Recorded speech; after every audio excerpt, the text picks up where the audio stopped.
হয় না এই পর্যায়ে যার জন্য আজকে আমাদের এই গভীর রাত পর্যন্ত অপেক্ষা, সেই আন্তর্জাতিক খ্যাতি সম্পন্ন মুফাসসিরে কোরআন মিডিয়া ব্যক্তিত্ব মুফতি আলী হাসান উসামা সাহেব, মুহতামিম মারকাজুল ইমাম আনোয়ার শাহ কাশ্মীরি রহমাতুল্লাহি আলাইহি রাজবাড়ী হযরতকে তার মূল্যবান তাকরীর পেশ করার জন্য সম্মান অনুরোধ করছি। প্লিজ আপনারা যারা দাঁড়িয়ে আছেন, বসবার ভালো ব্যবস্থা আছে, আপনারা বসে করুন। অন্য সময় কথা হবে, বসে করুন, সবাই বসুন, জায়গা নিয়ে বসুন। হযরতকে নির্বিঘ্নে কথা বলবার জন্য সুযোগ করে দিন। আপনাদের পায়ে হাত ধরে বলছি, বসে করুন, বসে করুন আপনারা। জি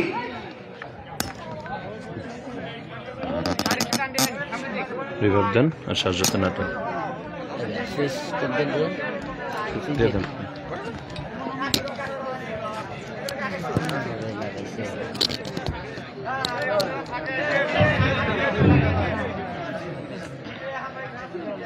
সামনে তো লোকজন সামনে থেকে সরে বলছি। السلام عليكم ورحمة الله وبركاته. الحمد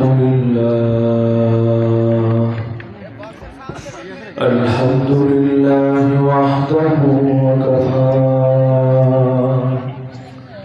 وسلام على عباده الذين اصطفى. أما بعد فأعوذ بالله من الشيطان الرجيم. بسم الله الرحمن الرحيم. الذين آمنوا يقاتلون في سبيل الله والذين كفروا يقاتلون في سبيل الطاغوت فقاتلوا أولياء الشيطان إن كيد الشيطان كان ضعيفا. وقال النبي صلى الله تعالى عليه وسلم من قال لا إله إلا الله وكفر بما يعبد من دون الله حرم ماله ودمه وحسابه على الله. آمنت بالله صدق الله العلي العظيم وبلغنا رسوله النبي الكريم. কয়রা বাগলপুর দারুল উলুম হারুনিয়া হাফিজিয়া মাদ্রাসা ও এতিমখানার উন্নতিকরণে আয়োজিত আজকের এই 29তম বার্ষিক তাফসীরুল কোরআন মাহফিলের সম্মানিত সভাপতি জনাব আলহাজ কবির আহমেদ লিটন, বিশিষ্ট শিল্পপতি ও সমাজসেবক, উপস্থিত নসরত জজিবুল ইহতারাম হযরত উলামায়ে কেরাম, এলাকার গণ্যমান্য মুরব্বিগণ, স্থানীয় এবং দূর-দূরান্ত থেকে আগত দিনদারী কোরআন প্রেমী প্রিয় তৌহিদি জনতা এবং পর্দার আড়ালে থাকা ভাব। খুতবার মধ্যে কোরআন মাজিদের সূরা নিসা ৭৬ নম্বর আয়াত তেলাওয়াত করেছি। রাত যেহেতু ইতিমধ্যে অনেক হয়ে গিয়েছে, অল্প সময়ের মধ্যেই এই আয়াতের আলোকে মৌলিক কয়েকটা বার্তা আলোচ করবো ইনশাআল্লাহ। বাকিটা আপনাদের আগ্রহের উপর। আগ্রহ বেশি থাকলে কথা লম্বা হবে, না হলে ইনশাআল্লাহ ওই আকারে সংক্ষিপ্ত হয়ে যাবে। যেহেতু সিরাজগঞ্জে আমি জীবনে আসিনি, আজকে সদরে এবং মোল্লাপাড়া প্রথম আসা। বিগত দিনে জালিমদের জুলুমের কারণে উত্তরবঙ্গে আসতে চাইলেও সুযোগ খুব কমই ছিল। আল্লাহ তাআলা যেহেতু অবারিত একটা পরিবেশ করে দিয়েছেন, সুযোগ করে দিয়েছেন, এ কারণে আসা হলো। তো এখন যেহেতু এলাকাবাসী সম্পর্কে ধারণা কম, এজন্য কথাগুলো আমাকে নতুনভাবে পরিবেশের সাথে অভ্যস্ত হতে কিছুটা সময় লাগবে। আর অনেকে হয়তো আছেন যারা আগ থেকে আলোচনা শুনেছেন অনলাইনের কল্যাণে, আর কেউ এমনও থাকতে পারেন আজকে প্রথম, আজকে নতুন সাক্ষাৎ হচ্ছে আপনাদের সাথে। তো সকলের হজম শক্তি একরকম থাকবে না, এটা স্বাভাবিক। হজম শক্তিরও একটা ব্যাপার স্যাপার আছে। হজম শক্তি ধীরে ধীরে বাড়লে কথা বাড়বে ইনশাআল্লাহ। যে আয়াত আমি খুতবার মধ্যে পাঠ করেছি প্রথমে অনুবাদের সাথে আমরা পরিচিত হইনি, তাহলে ইনশাআল্লাহ বাকিটা বুঝতে আমাদের জন্য সহজ হবে। আল্লাহ বলছেন আল্লাযীনা আমানু ইউকাতিলুনা ফি সাবিলিল্লাহ, যারা ঈমান এনেছে তারা লড়াই করে আল্লাহর পথে, আল্লাহর রাস্তাতে। ওয়াল্লাযীনা কাফারু ইউকাতিলুনা ফি সাবিলিত তাগুত, আর যারা কুফর আঁকড়ে ধরেছে, কুফরকে অবলম্বন করেছে, তারা লড়াই করে তাগুতের পথে। ফাকাতিলু আউলিয়া আশ-শাইতান, সুতরাং তোমরা অবশ্যই লড়াই করবে শয়তানের দোসরদের বিপক্ষে। ইন্না কাইদাশ শাইতানি কানা যায়ীফা, নিশ্চয়ই শয়তানের চক্রান্ত বড় দুর্বল, বড় দুর্বল। তো এই আয়াতটাকে আমরা তিন ভাগে ভাগ করে আলোচনা করি। প্রথম অংশ হলো যারা ঈমান এনেছে আল্লাহর পথে লড়াই করে, যারা কুফর অবলম্বন করেছে তাগুতের পথে লড়াই করে। দ্বিতীয় অংশ হলো শয়তানের দোসরদের বিরুদ্ধে লড়াই করার অপরিহার্য আদেশ আল্লাহ দিচ্ছেন। আর শেষ অংশ হলো নিশ্চয়ই শয়তানের চক্রান্ত বড় দুর্বল।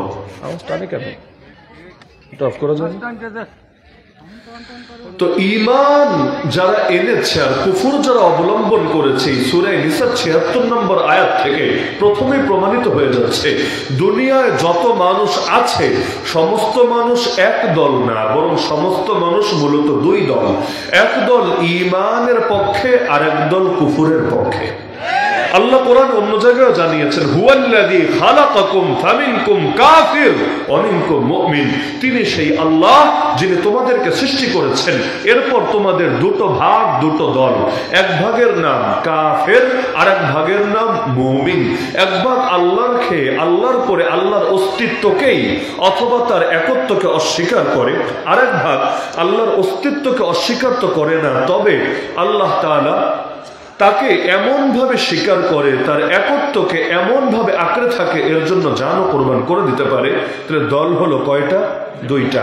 এক দল, এবং শ্বাস টানলে তো কথা বলা মুশকিল, তো মেশিন তো ভালো আছে, সমস্যা কোথায়? শ্বাস টানলে বুক গলা এগুলো ব্যথা হয়ে যায়, শুকিয়ে যায়। 5 মিনিটে যদি 5 ঘন্টার কষ্ট হয়, কথা বলা মুশকিল না? আমরা তো 2-2.5 ঘন্টাও কথা বলি, ঝামেলা হয় না আলহামদুলিল্লাহ। সব অফ করেন, সমস্যা নেই, কিন্তু শ্বাস যাতে না টানেন। তাহলে দুনিয়ার মধ্যে যত মানুষ আছে দল এক না, দল হলো দুটো। এই দুই দলের মধ্যে কশ্চিন কালেও আদর্শিক ঐক্য আর মহব্বত হতে পারে না।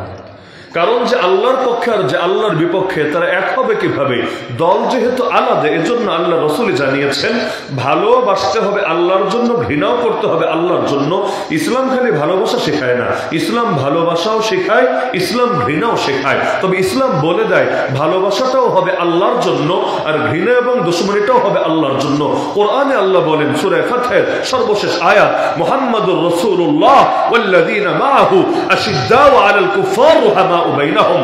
আল্লাহর রাসূল মুহাম্মদ সাল্লাল্লাহু আলাইহি ওয়াসাল্লাম এবং তার সাহাবীদের বৈশিষ্ট্য হলো তারা কাফেরদের উপর বড় কঠোর, কিন্তু মুমিনদের জন্য বড় রহমদিল। অন্য আয়াতে আল্লাহ বলেন সূরা মাইদায়, আল্লাহর প্রিয় বান্দা যারা তাদের 6টা গুণ আছে, এর মধ্যে তৃতীয় এবং চতুর্থ গুণ হলো আদিল্লাতিন আলাল মুমিনিন আইজ্জাতিন আলাল কাফিরিন। তারা মুমিনদের জন্য, সেই মুমিন যে দলের হোক, যে ধারার হোক, যে মতের হোক, যে এলাকার হোক, যে রঙের হোক, যে ভাষার হোক, মুমিনদের জন্য তারা বড় নরম, কিন্তু ইসলামের দুশমনদের জন্য, এই কাফেরদের জন্য তারা বড় কঠোর। আল্লাহ রাসূল হাদিসের মধ্যে বলেন কিয়ামতের দিন আল্লাহ নিজে ডাকতে থাকবেন আইনাল মুতাহাব্বুনা লিজালালি, আর ওই বান্দাগুলো কোথায় যারা একজন আরেকজনকে ভালোবাসতা একমাত্র আমি আল্লাহর জন্য। আল ইয়াউমা উযিল্লুহুম ফি যিল্লি ইয়াউমা লা যিল্লা ইল্লা যিল্লি, আজ আমি তোমাদেরকে আমার ছায়া জায়গা দেব যেদিন আমার ছায়া ছাড়া দ্বিতীয় কোনো ছায়া নাই। এমনকি হাদিসের মধ্যে আছে আল্লাহ রাসূল বলেন মান আহাব্বা লিল্লাহ ওয়া আবগাদা লিল্লাহ ওয়া আতা লিল্লাহ ওয়া মানাআ লিল্লাহ ফাকাদ ইসতাকমালাল ঈমান, যে ভালোবাসে আল্লাহর জন্য, ঘৃণাও করে আল্লাহর জন্য, দানও করে আল্লাহর জন্য, দান করা থেকে বিরতও থাকে আল্লাহর জন্য, সে তার ঈমানকে পরিপূর্ণ করে ফেলেছে। কারণ আবু বকর রাদিয়াল্লাহু আনহুকে যদি ভালোবাসে বলতে পারবে ভালোবাসে আল্লাহর জন্য। আবু জাহালকে যদি ভালোবাসে কোন মুখে বলবে ভালোবাসে আল্লাহর জন্য? প্রশ্নই তো আসে না। ধান্দার জন্য বলতে পারে, স্বার্থের জন্য বলতে পারে, কিন্তু আল্লাহর জন্য বলতে পারে না। এর জন্য যদিও কোনোদিন দেখি নাই, কিন্তু বেলালে হাবশিকে আমরা জান দিয়ে, মন দিয়ে, প্রাণ দিয়ে ভালোবাসি। এই ভালোবাসার ব্যাপারে আমাদের কোনো আক্ষেপ নেই, কোনো দ্বিধা নাই। অপরদিকে আবু জাহালকে দেখি নাই, আবু জাহাল আমার জমিও মেরে খায় নাই, আবু জাহাল 900 ভোটও করে নাই, কিচ্ছু করে নাই, তারপর আবু জাহালের নামও আমরা শুনতে পছন্দ করি না। কেন? কারণ ভালোবাসাও আল্লাহর জন্য, ঘৃণাটাও আল্লাহর জন্য। তাহলে ইমানদার এক দল আর কুফর যারা আঁকড়ে থেকেছে তারা হলো আরেক দল। ইমানদার এক দল, এগুলো এখন শুনলেও মানুষ অবাক। ইমানদার এক দল, ইমানদার তো এক সিরাজগঞ্জেই আছে কত হাজার দল। দলাদলির তো আর শেষ নাই। আমরা তো এত দলাদলিতে ভাগ হয়েছি, মানে ওই যে বড় ভাগ হলো 73টা। আল্লাহ রসুল যেটা বলেছেন, তার উম্মত 73 দলে ভাগ হবে, 72 দল যাবে জাহান্নামে, এক দল যাবে জান্নাতে। তবে এই বড় দল, এগুলো তো বড় বা মূলের বিবেচনায়, কিন্তু এক দলের অধীনে অনেক ডালপালা থাকে, অনেক শাখা প্রশাখা থাকে। ওই রকম হিসাব করলে দল 72-73 না, দল শত শত না, হাজার হাজার আছে। বলে এক বাংলাদেশে কি পরিমাণ দলাদলি আছে চিন্তা করেন। কিন্তু আল্লাহ রসুল জানিয়েছেন মুসলমান থাকবে এক দেহের মতো হয়ে। এক দেহের মতো মানে কি, দেহের কোন এক অংশ যদি আঘাত লাগে অন্য অংশ সেই ব্যথায় ব্যথিত হতে হবেই হবে। আরে ডক্টর আফিয়া সিদ্দিক আমেরিকার কারাগারে বন্দী, তার বাড়ি পাকিস্তানে, তো কি হয়েছে? ডক্টর আফিয়া সিদ্দিকার জন্য যদি আপনি সিরাজগঞ্জের উল্লাপাড়ার লোক হয়েও আপনার দিল না কাঁদে, বুঝতে হবে আপনার ইমানের মধ্যে ভেজাল আছে। মসজিদ আকসা আমাদের থেকে বহু দূরে, ফিলিস্তিন নামক রাষ্ট্রে, তাতে কি হয়েছে? এখনো পর্যন্ত এই মসজিদ আকসা ইহুদিদের দখলে আছে এবং আমাদের গাজার মুসলমানদের রক্তে নিয়মিত আল্লাহর জমিন রঞ্জিত হচ্ছে। এর জন্য কারো অন্তরে যদি রক্তক্ষরণ না হয়, তার ইমানের এখনো পূর্ণতা বহু দূর বাকি আছে। তাহলে সুতরাং দুনিয়ায় মুসলমান যতই হোক না কেন, ইমানি ভ্রাতৃত্ব, ইসলামী জাতীয়তা, আজকাল তো এগুলো নিয়েও মতানৈক্য চলে যে আমাদের জাতীয়তার পরিচয় কি হবে, বাংলাদেশি জাতীয়তা নাকি বাঙালি জাতীয়তা নাকি ভিন্ন কোনো জাতীয়তা। অথচ কোরআন যারা পড়েছে, আল্লাহ রসুলের হাদিস যারা পড়েছে, তারা বিশ্বাস করতে বাধ্য মুসলমানের জাতীয়তা হবে ইসলামী জাতীয়তা। হ্যাঁ, দেশ দেশের জায়গায়, এলাকা এলাকার জায়গায়, ভাষা ভাষার জায়গায়, গায়ের রঙের জায়গায়, কিন্তু ঐক্যের মূল ভিত্তি হবে ইসলামী জাতীয়তা। যারাই কালেমা পড়বে, তার বাড়ি আফ্রিকার হাবাসায় হোক না কেন, যেমন বেলালের বাড়ি ছিল, তার বাড়ি ইরানে পারস্যে হোক না কেন, যেমন বৃদ্ধ সাহাবী সালমান ফারিসি রাদিয়াল্লাহু বাড়ি ছিল, তার বাড়ি মক্কায় হোক, তার বাড়ি মদিনায় হোক, সে কুরাইশ গোত্রের হোক, সে ভিন্ন গোত্রের হোক, সকলে এমন ভাবে এক দেহের মতো হবে। আল মুমিনু লিল মুমিনি কাল বুনিয়ান ইয়াশুদ্দু বাদুহু বাদা। আল্লাহ রাসূল বলেন, এক মুমিন আরেক মুমিনের জন্য এমন বিল্ডিং এর মতো, এমন ইমারতের মতো হবে যার এক অংশ আরেক অংশকে শক্তিশালী করে। এই যে মসজিদের দেয়ালটা দাঁড়িয়েছে, কিভাবে দাঁড়িয়েছে?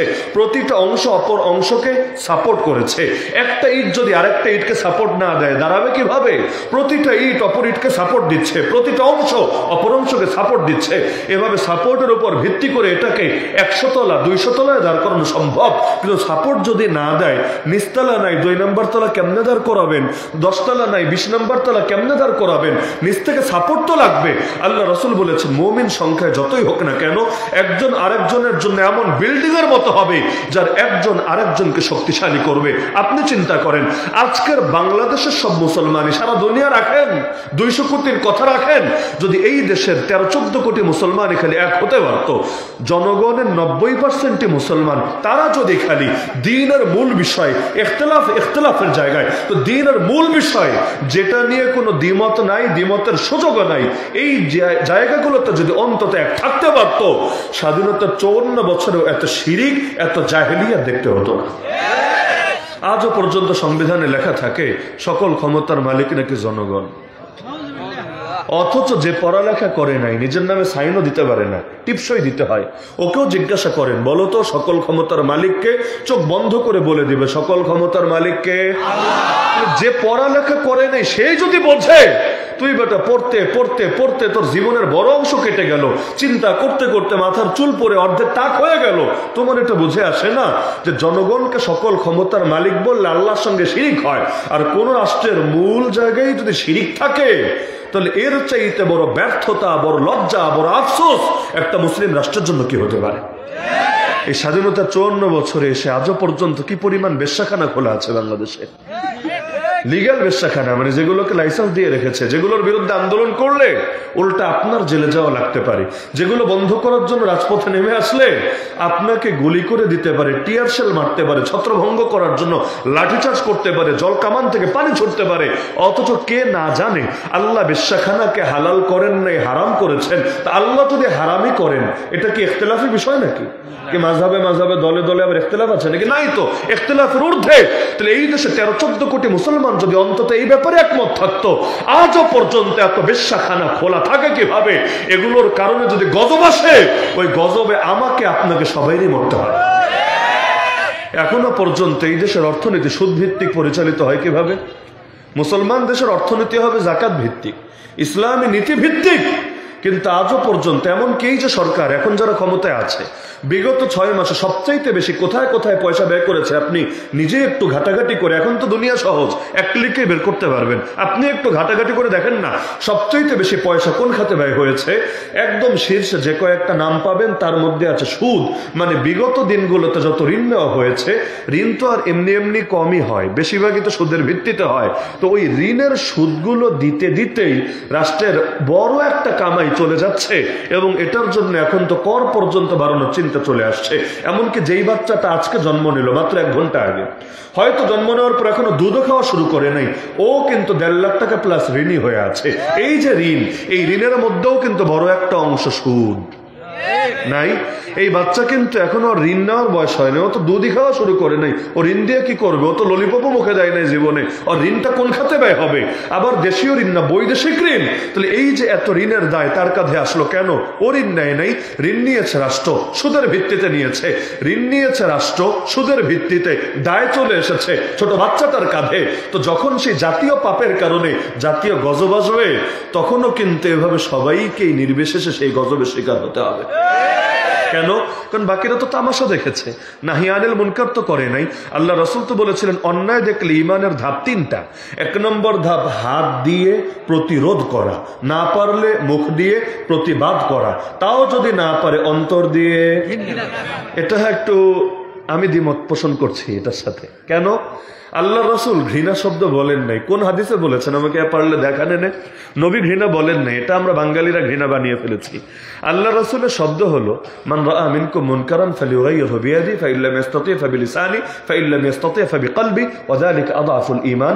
আরবি ভাষা সম্পর্কে যাদের ন্যূনতম জানাশোনা আছে তারা বুঝবেন। নবীর শব্দ হলো ফালিয়ুগাইয়িরহু, যার আক্ষরিক অনুবাদ হলো সে যেন অন্যায়কে পরিবর্তন করে দেয়। নবী প্রতিরোধ প্রতিবাদ এগুলো কোনো শব্দ বলেন না। নবীর শব্দ হলো সে যেন অন্যায়কে পাল্টে দেয়, পরিবর্তন করে দেয়। কি দিয়ে? প্রথমত হাত, না পারলে মুখ, না পারলে দিল। তাহলে হাত দিয়ে অন্যায় পরিবর্তন হয় কি করলে? এটা আমরা বুঝি প্রতিরোধ করলে। মুখ দিয়ে অন্যায় পরিবর্তন হয় কি করলে? এটা বুঝি প্রতিবাদ করলে। তাহলে দিল দিয়েও পরিবর্তন করতে হবে, কারণ শব্দটা একটাই। অন্যায় পাল্টে দিতে হবে, অন্যায়কে ন্যায় দ্বারা বদলে দিতে হবে, অন্যায়কে পরিবর্তন করতে হবে। শুধু ঘৃণা করলেই অন্যায় পরিবর্তন হয় না। ঘৃণা তো মানুষ বিগত দিনেও করেছে, লম্বা কাল ধরেই করেছে। শুধু ঘৃণার দ্বারা দেশ পরিবর্তন হয় নাই, অন্য কিছু লেগেছে। শুধু ঘৃণা করলে পরিবর্তন হয় না, বরঞ্চ অন্তরের কাজ হলো, গেঁথে রাখেন মাথায়, অন্তরের কাজ হলো প্ল্যান করা, পরিকল্পনা করা। যখন শক্তি থাকবে হাত দিয়ে প্রতিরোধ, না পারলে মুখ দিয়ে প্রতিবাদ, তাও নাই। যেমন ধরেন আমরা যখন জেলে 2021 থেকে গণগ্রেফতারির পরে, তাহলে সব আলেম, বাংলাদেশের মাথা যত আলেম সবই তো জেলে নাকি? সব যখন জেলে, না হাত ব্যবহার করতে পারবে না মুখ ব্যবহার করতে পারবে, কারণ বয়ানেরও সুযোগ নাই, বক্তৃতারও সুযোগ নাই, সভা সমাবেশেরও সুযোগ নাই, হাতের তো সুযোগ নাই। কিন্তু আলহামদুলিল্লাহ আমরা সাক্ষী, একজনের দিলও বসে থাকে নাই। আজকে বাংলাদেশে যে একটা উদারতার পরিবেশ দেখেন, বা নিজেদের ভেতর পারস্পরিক বোঝাপড়া বা একটা ঐক্যের পরিবেশ দেখেন, আমি যদি দাবি করি এর সবচাইতে বড় অবদান জেলখানার, অস্বীকার করতে পারবেন না।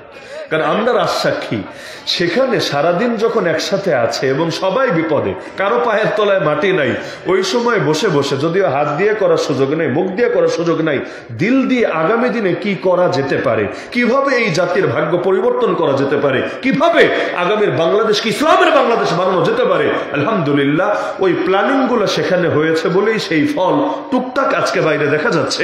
যদিও স্বাভাবিক, এটা বিপদের সময় দিল যেমন থাকে, সুখের সময় দিল পুরোপুরি এরকম থাকে না, দিনকে দিন একটু একটু পরিবর্তন হতে থাকে।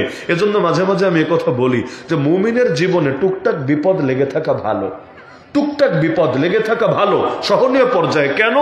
দেখবেন বিপদ যখন লেগে থাকে আল্লাহর সঙ্গে সম্পর্কটাও গভীর থাকে। বিপদে পড়লে নামাজের মধ্যে আলাদা শক্তি আসে, দোয়ার মধ্যে আলাদা প্রেরণা আসে। স্বাভাবিক সময়ে যেটা আসে না, এবং আশাটা অনেক সময় কল্পনাও করা যায় না। এজন্য মুমিনের জন্য বিপদগুলো গজব হয় না, বিপদগুলো নেয়ামত হয়, নেয়ামত।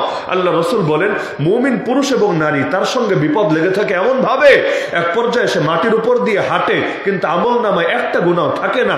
আল্লাহ বিপদের মাধ্যমে পবিত্র করতে করতে তারা নিষ্পাপ বানায় ছাড়ে। তাহলে বলছিলাম দুনিয়াতে দল হবে দুটো, একদল হবে ইমানদারদের দল, তারা সকলে নিজেদের ভেতরে যতই দ্বিমত থাকুক না কেন, দ্বিমত নবীর সাহাবীদের মধ্যেও ছিল না? অবশ্যই ছিল। এমনকি নবীগণের শরীয়তের মধ্যেই তো ভিন্নতা আছে। এই নবীর শরীয়ত একরকম, এই নবীর আরেক রকম। ইউসুফ আলাইহিস সালামের শরীয়তে তাকে ভাইয়েরা সেজদা দিয়েছে, জায়েজ ছিল, সম্মানে সেজদা দিয়েছে, জায়েজ ছিল। কিন্তু আমাদের শরীয়তে, আল্লাহ রসুলের শরীয়তে মানুষ কোনো মানুষকে সেজদা দিতে পারে? নবী বলেছেন আমি যদি কোনো মানুষকে আদেশ দিতাম অপর কোনো মানুষকে সেজদা করার, নারীদেরকে বলে দিতাম যেন স্বামীদেরকে সেজদা করে, কিন্তু অনুমতি দেন নাই। তাহলে এই শরীয়তে জায়েজ নাই। তো নবীদের শরীয়তে ভিন্নতা থাকার পরও আল্লাহ কোরআনে 5 জন নবীর কথা উল্লেখ করে বলেন এই 5 জনকে আমি আল্লাহ একই আদেশ দিয়েছি, একই আদেশ। আদেশটা কি? আয়াত বললে অনেকেই চিনে ফেলবেন, আকিমুদ্দিন। আকিমুদ্দিন, আপনারা সকলে দিন কায়েম করেন, ওয়ালা তাতাফাররাকু ফি, এক্ষেত্রে আপনারা ফেরকা ফেরকা হয়ে যাবেন না, দলে দলে ভাগ হয়ে যাবেন না। আচ্ছা, স্বাভাবিকভাবে প্রশ্ন আসবে, আল্লাহ তো 5 নবীর নাম বললেন, নবী মুসা, নবী ঈসা, নবী নূহ, নবী ইব্রাহিম, নবী মুহাম্মদুর রাসূলুল্লাহ সাল্লাল্লাহু আলাইহি সাল্লাম। তাহলে কোন দিন কায়েম করব? নবী মুসার দিন না নবী ঈসার দিন? নবী নূহের দিন না নবী ইব্রাহিমের দিন? নাকি নবী মুহাম্মদুর রাসূলুল্লাহ সাল্লাল্লাহু আলাইহি সাল্লামের দিন? একটা চিন্তার বিষয় না? কারণ আল্লাহ 5 জনের কথা বলে বললেন সবাইকে আদেশ দিয়েছে দিন কায়েম করবা, আর দিন কায়েম করতে গিয়ে তোমরা ভাগাভাগি হয়ে যাবা না। এমনকি রাসূলের হাদিসে আছে আল আম্বিয়া ইখওয়াতুন লিআল্লাহ উম্মাহাতুহুম শাত্তা ওয়া দীনুহুম ওয়াহিদ, নবীগণ সমস্ত নবীরা বৈমাত্রেয় ভাইয়ের মতো, তাদের মা আলাদা কিন্তু তাদের সকলের দিন এক, তাদের সকলের আদর্শ এক। তাহলে আমরা দেখতে পাচ্ছি নবীদের শরীয়তে ভিন্নতা আছে। এই নবীর শরীয়তে একটা হালাল, আর এক নবীর শরীয়তে হারাম। যেমন গনিমত আমাদের জন্য হালাল, অতীতে কোন জাতির জন্য হালাল ছিল না, সবার জন্য হারাম ছিল। তাহলে আল্লাহ যে দিন কায়েম করতে বললেন সেটা কোন দিন? তার মানে বোঝা যায় দিনের মূল বিষয় নিয়ে কোনো দ্বিমত হয় না, আর যেগুলো নিয়ে দ্বিমত হয় ওইটার সাথে দিন কায়েমের মূল সম্পর্ক থাকে না। দ্বিমতের জায়গায় দ্বিমত, একমতের জায়গায় একমত। লা ইলাহা ইল্লাল্লাহ সব নবীর কালেমা। তাহলে তাওহীদ জিন্দা করতে হবে, এটা নিয়ে কারোই দ্বিমত থাকার সুযোগ থাকতে পারে না। তাহলে সুদ বন্ধ করতে হবে, কার দ্বিমত আছে? বেশ্যাখানা বন্ধ করতে হবে, কার দ্বিমত আছে? অশ্লীলতা দূর করতে হবে, কার দ্বিমত আছে? ঘুষ দূর করতে হবে, দুর্নীতি দূর করতে হবে, দুঃশাসন দূর করতে হবে, কার দ্বিমত আছে? মানুষে মানুষের যে বৈষম্য দূর করতে হবে। এই যে বাংলাদেশে পুঁজিবাদের অভিশাপের কারণে ধনী আর গরিবের বৈষম্য খালি বাড়ছে আর বাড়ছে, এটাকে যত সম্ভব কমিয়ে আনতে হবে। কারণ ইসলামী অর্থনীতির মূলনীতি হলো, সূরা হাসরে আছে, কাইলা ইয়াকুনা দুলাতাম বাইনাল আগনিয়াই মিনকুম, টাকাগুলো খালি বড় লোকের হাতে সীমাবদ্ধ যাতে না থাকে, বরঞ্চ বড়লোক এবং গরিব সকলের মধ্যে যাতে ছড়াতে থাকে। এই যে বাংলাদেশে 95% মানুষের হাতে অত টাকা নাই, বাকি 5% হাতে যত টাকা আছে। এই সিরাজগঞ্জে সব মানুষ মিলে সারা বছর যা খরচ করে, এমন হাতে গোনা অল্প কয়েকজন লোক আছে যাদের নিজেদের আয় এবং নিজেদের সম্পদ এর চাইতে আরো বেশি আছে। মানে এই পুরো জেলার মানুষের যত সম্পদ, এর চাইতে তাদের হাতে গোনা কয়েকজনের সম্পদ বেশি আছে। এই ব্যবধান থাকবে কেন? মানুষে মানুষে আর টুকটাক ব্যবধান থাকুক, এটা লাগবে, না হলে সমাজে ব্যালেন্স থাকবে না। কে কার জন্য কাজ করবে? সবাই যদি এক সমান হয়ে যায় তাহলে সামান্য ব্যবধান থাকবে, তো ব্যবধান এত বাড়বে কেন? তার মধ্যে যখনই ঝামেলা হবে খালি গরিব মানুষের উপরে জুলুমের স্টিম রোলার চালাবে। আজও পর্যন্ত দেখেন না, ভ্যাট নামে একটা কর আছে না, ট্যাক্সও নেয় ভ্যাটও নেয়, দুইটাই তো নেয়। এই ভ্যাটের মধ্যে বসুন্ধরা কোম্পানির মালিক, যমুনার মালিক, এরা যেই কয় টাকা ভ্যাট দেবে আর আপনি একজন ভিক্ষুক, আপনারা ওই কয় টাকা ভ্যাট দিতে হবে। কেমন কথা? মোবাইলে 1 মিনিট কথা বলেন, তাহলে সে যতটুকু ভ্যাট দিবে আপনাকে ততটুকু দিতে হবে না? এক পাতা নাপা কেনেন, প্যারাসিটামল কেনেন, সে যতটুকু ভ্যাট দিবে আপনাকে অতটুকু দিতে হবে না? এক পাতা গ্যাস্ট্রিকের বড়ি কেনেন, সে যা দিবে আপনাকে তা দিতে হবে না? আচ্ছা 1 কেজি চিনি কেনেন, সে যা দিবে আপনাকে তা দিতে হবে না? কত উদাহরণ লাগবে, হাজার হাজার উদাহরণ আছে। একজন ভিখারি মহিলা, 80 বছরের ভিখারি, বৃদ্ধা, সারাদিন ভিক্ষা করেছে, 50 টাকা কামিয়েছে, কিন্তু রোদে পুড়ে বৃষ্টিতে ভিজে জ্বর চলে এসেছে। এখন কি করবে? সে চিন্তা করলো শরীর তো আর চলে না, দোকানে যাই, তাহলে এক পাতা নাপা কিনে নিয়ে আসি। আল্লাহর বান্দির থেকে ওইখানেও ওই কোটিপতির মতো করে একই সমান ভ্যাট কাটা হয়েছে। ছেলেরা কল দিল, বাবজান শরীর আর চলে না, আমার একটু দেখতে আসো, আমি তো আর পারছি না, একই হারে ভ্যাট কাটা হয়েছে। এটা যদি জুলুম না হয়, জুলুম কারে বলে? কিন্তু এগুলো চলছে। আল্লাহ কসম করে বলে, যতদিন পর্যন্ত আলো না জ্বলবে অন্ধকার দূর হবে না। সুতরাং যতদিন পর্যন্ত আল্লাহর দ্বীন, আল্লাহর কোরআন, আল্লাহর শরীয়ত নামক আলো জ্বালাতে পারবেন না, ততদিন এই বাংলাদেশ থেকে অন্ধকার দূর হওয়া সম্ভব না। যতই সংস্কার করেন, এক অন্ধকার দিয়ে আর এক অন্ধকারে সংস্কার করা যায় না। যায় নাকি? এক অন্ধকার দিয়ে আর এক অন্ধকারে সংস্কার করা যায় না, আলো দিয়ে সংস্কার করতে হয়। অন্ধকার প্লাস অন্ধকার মিলে অন্ধকারের মাত্রা আরো বেড়ে যায়। যদি এমন হয় হামানি আদর্শ দূর করে ফেরাউনি আদর্শ জিন্দা করা হয়, তাহলে এতে জাতির ভাগ্যের পরিবর্তন হয় না, উল্টা পেরেশানি আরো বেড়ে যায়। সুতরাং আমরা জমিনে একজনেরই গোলামি করতে হবে, তিনি কে? আমাদের ঐক্যের ভিত্তি হবে ইসলামী জাতীয়তা, লা ইলাহা ইল্লাল্লাহ। যারাই পড়বে তারাই আমার ভাই, তারাই আমার বোন। নেই কোনো মাবুদ আল্লাহ ছাড়া, এটাই ঈমানের মূল কথা।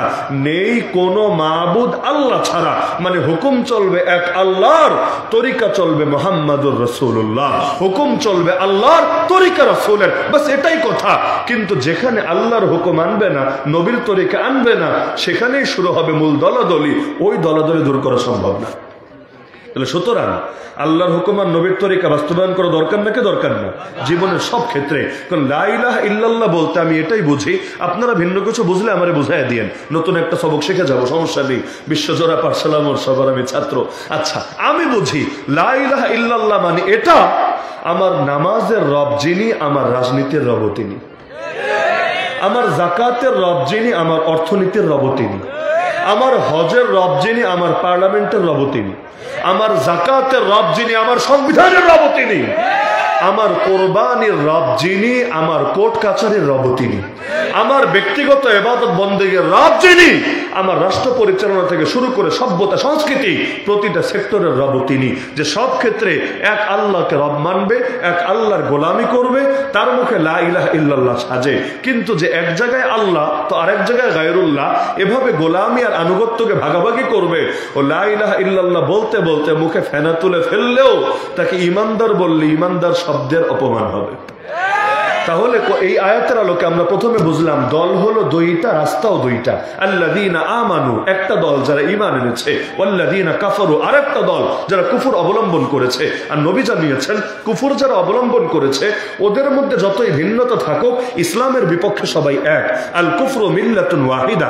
এমনকি আবু দাউদ শরীফে হাদিস আছে, আল্লাহ রাসূল বলেন সব দলের কাফেররা একদল আরেক দলকে ডেকে তোমাদের উপর একসঙ্গে ঝাঁপিয়ে পড়বে, যেভাবে প্রচন্ড ক্ষুধার্ত ব্যক্তিরা খাবারের প্লেট পেলে ঝাঁপিয়ে পড়ে। ইউশিকুল উমামু আন তাদা আলাইকুম কামা তাদা আল আকালাতু ইলা কাসাতিহা।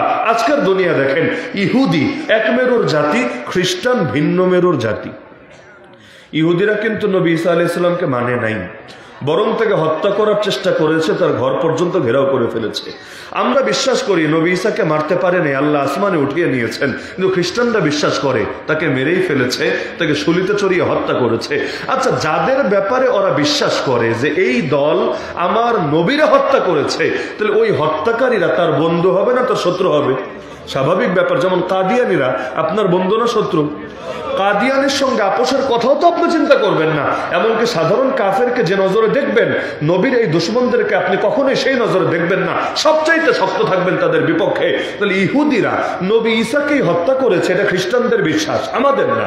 আমাদের বিশ্বাস আল্লাহ তাকে উঠিয়ে নিয়েছেন, কিন্তু খ্রিস্টানরা মনে করে ওদের নবীকে মেরেছে। তাহলে ইহুদি আর খ্রিস্টান ওদেরকে বন্ধুত্ব থাকা দরকার না শত্রুতা থাকা দরকার? এবং ইতিহাসের বড় অংশ জুড়ে শত্রুতাই ছিল। আপনি হাজার বছরের ইতিহাস পড়ে দেখেন, একদল আরেক দলের বিরুদ্ধে যুদ্ধ লাগিয়ে রাখতো। মসজিদে আকসা কখন ইহুদিরা দখলে নিত, কখনো খ্রিস্টানরা দখলে নিত। যেমন সুলতান সালাহুদ্দিন আইয়ুবী মসজিদে আকসাকে স্বাধীন করেছিলেন খ্রিস্টানদের হাত থেকে, কিন্তু আজকে মসজিদে আকসা ইহুদিদের হাতে। তাহলে ওদের মধ্যে এক সময় লড়াই হতো, যুদ্ধ হতো, বহু কিছু হতো, কিন্তু এই যুগে দেখেন খ্রিস্টান আর ইহুদি মিলে মুসলমানদের মারার জন্য এক হয়ে গেছে। সাপার বেজি এক হলো কিভাবে? আসলে তো চিন্তার বিষয়, সাপার বেজি এক হলো কিভাবে?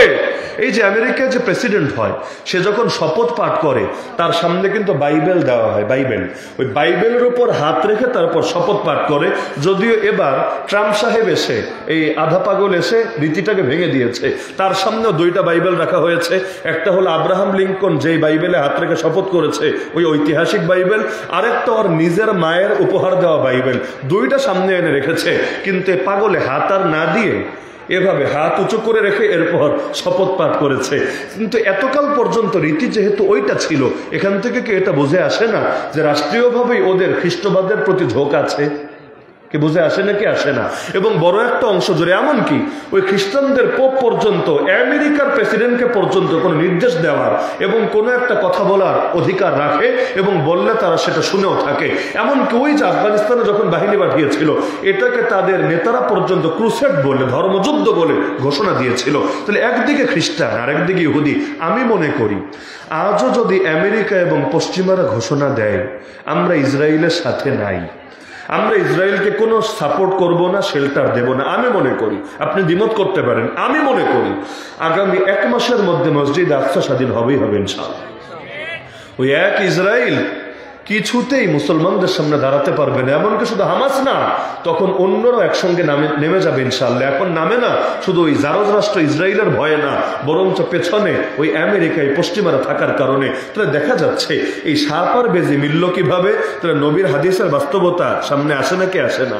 কোরআন এবং হাদিস এমন জিনিস, সেটা কখনো অতীত হবে না, সর্বদা বর্তমান।